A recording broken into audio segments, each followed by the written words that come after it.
бүгінгі сабағымызды сызба тарихынан бастайтын боламыз.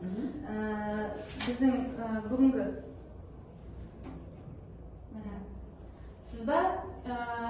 сызба геометриясының алғашқы оқулығын француз ғалымы Госпен Монш жазады.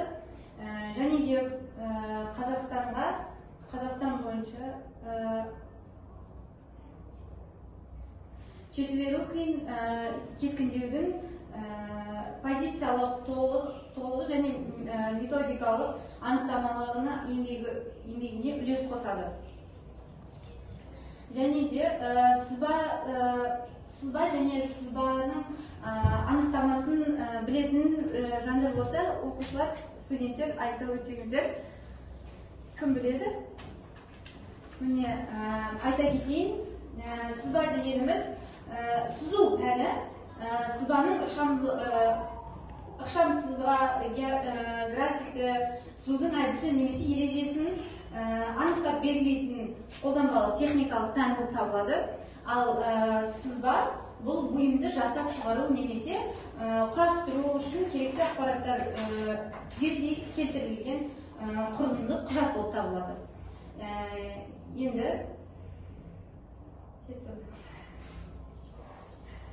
бізде сызу пәнінде 9 стандарттық сызық түрлері бар. Бірінші бізде тұтас жуан сызық, міне сіздерге көрсетейін деп едім, интернет дұрыстамай жатыр. Тұтас жуан сызықтың негізі 0,5 мм немесе 1,4 мм-ге дейін болады. Ал тұтас жіңішке сызық ол тұтас жуан сызықтан 2 есе жіңішке болып табылады. Ал біздің келесі сызығымыз тұтас жіңішке кесінді сызық.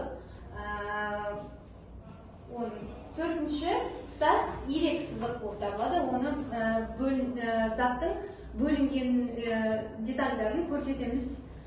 Бесінші үзілме сызықтар. Үзілме сызықтар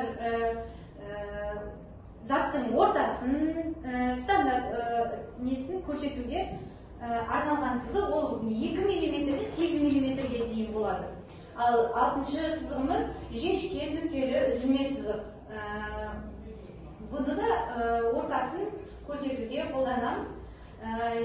7-ші сызығымыз жуандатылған нүктелі үзілме сызық ұзындығы 3,8 мм болады. Ал олардың ара қашықтығы 2,4, 3,4 мм болып табылады. Келесі біздің соңғы сызбамыз ол 9-шы сызбадағы қиюшы жазықтықтарды орындарын көрсететін пайдаланылатын сызық болып табылады. Сіздерге дұрыс түсіндірген болып, дұрыс түсінікті деп ойлаймын. Ал бізде кім айтып береді? Осы менің айтқан нәрсемді сіздер маған кері байланыс жасаңыздар. Жеке сұрақ. Сұрақ жеке. Сұрақ. Біздің үзілме сызықты арасын қанша екенін айтып өтсем. Үзілме сызықтың өзінің ұзындығы және арасының ұзындығы. Онда айтқанда студент несіне қат деп ойламаймын. 4,8 және 3,4 болып табылады. Енді келесі сұрағымыз тұтас жуан сызықты айтыңыз. Тұтас жуан сызық туралы. Тұтас жуан сызық 0,5 және 1,4 мм дұрыс айттыңыз. Үшінші сұрақ, Акмаль, соңғы сызық 9-шы қай жерде қолданылады? Сызбада мен айтып өткендей 9-шы сызықтың орнын айтып өтсең. Орны? Қай жерде, қалай, жаңа тұтас сызықпен ана ненің ортасында емес пе? 4-ші сұрақ. Келесі Көркем, сен үзілме сызықты айтып өтсең. Үзілме сызық қанша аралықта ұзындығы қанша аралықта болады? Басынан сұрақ. Біз Үзілме сұрақ. үзілме сызықтың өлшемі. Үзілме 3-4.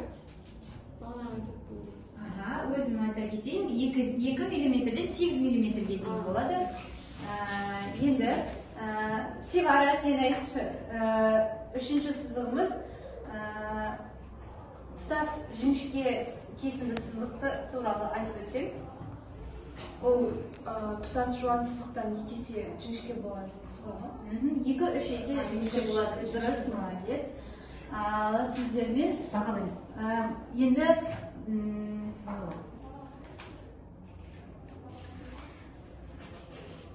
Қандай жүйемен бағалайсыз? Суммативті? Или формативті? біртіндеп бағалаймыз. Формативті, жеке-жеке.